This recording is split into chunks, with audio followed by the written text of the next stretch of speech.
Title: I attended the wedding of my son, whom I raised as a single father, but my nameplate said, low-educated fake dad. The bride's highly educated family burst out laughing, but when I tried to leave, my son said, Dad, let's go home. Start: I should have known the moment I stepped into that hall that the night wouldn't belong to me. The lights were too bright, the laughter too sharp, and the pride I carried for 30 years suddenly felt mocked.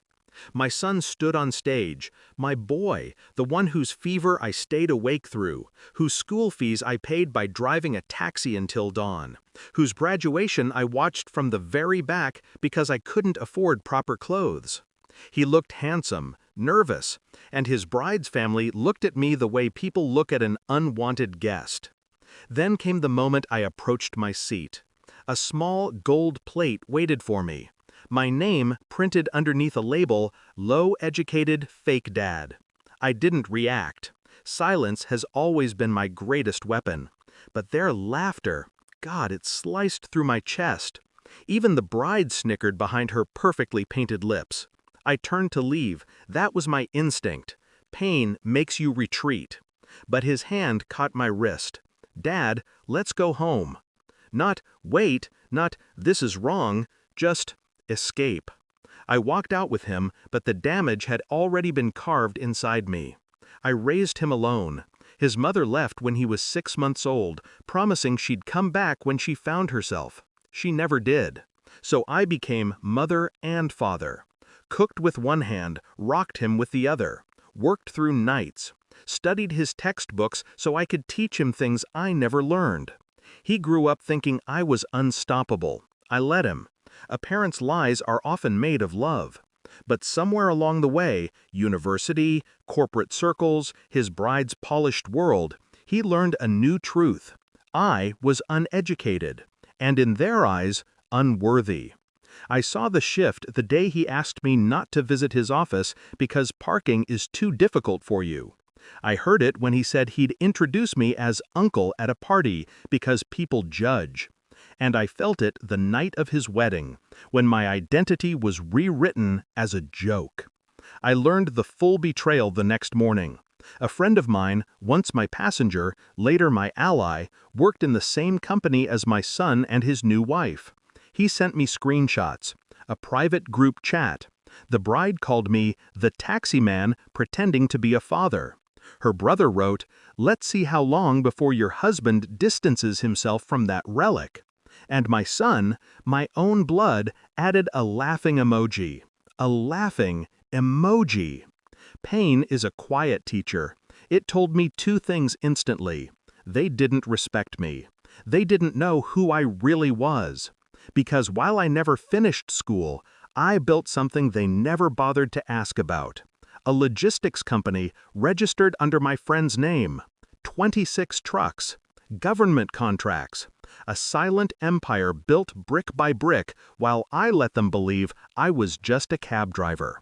I never corrected them. Not because I was hiding, but because I didn't owe them my truth. Until now. I spent one night planning. No rage, just clarity. I knew the bride's father's company had a contract pending worth millions depending on timely transportation. I knew they'd applied through a middle agency, and I knew that middle agency used trucks from my company. All I had to do was pull one signature. One. But revenge? Revenge tastes sweeter when it's dressed in calm. I called the agency director, a friend I helped when he was bankrupt. He didn't ask questions. He simply canceled the signed approval, and I waited. The storm arrived at 9:14 a.m. 32 missed calls from the bride, 12 from her father, 5 from my son. Their project was blocked. The trucks they needed were redirected to another client. Deadlines collapsed. Investors backed out. By noon, their highly educated empire was bleeding. Only then did I answer my son's call. His voice trembled. "Dad, something's wrong at the office. The contract, it's gone. Everything's falling apart." I let the silence stretch. Then I said, "Sometimes, son, You lose everything when you forget who helped you build the first brick. He didn't respond, but I heard the breath leave him, the moment he understood. The bride called next, crying, desperate. Please, please tell your company to restore the contract. My dad is losing everything. Your company. She still didn't know, so I told her, it's not my company, it's my hard-earned life. The same life your family mocked yesterday. Her sobs cracked. Good. That evening they came to my house, the bride's makeup ruined, her father pale, my son ashamed. They begged, offered apologies shaped like fear, not remorse. I listened, not because they deserved it, but because I wanted them to hear the words I had carried for years. You laughed at my education, but you depended on my work. You called me fake, yet your real world collapsed because of one man you thought was beneath you.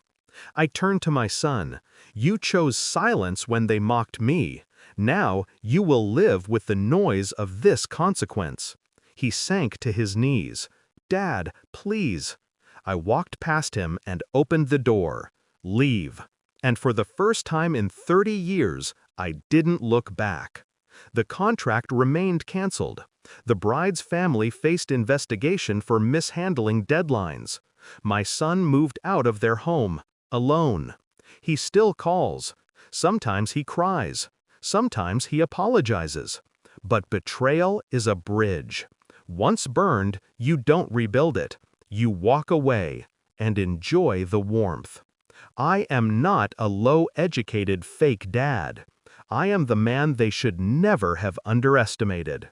And this was the day they learned it.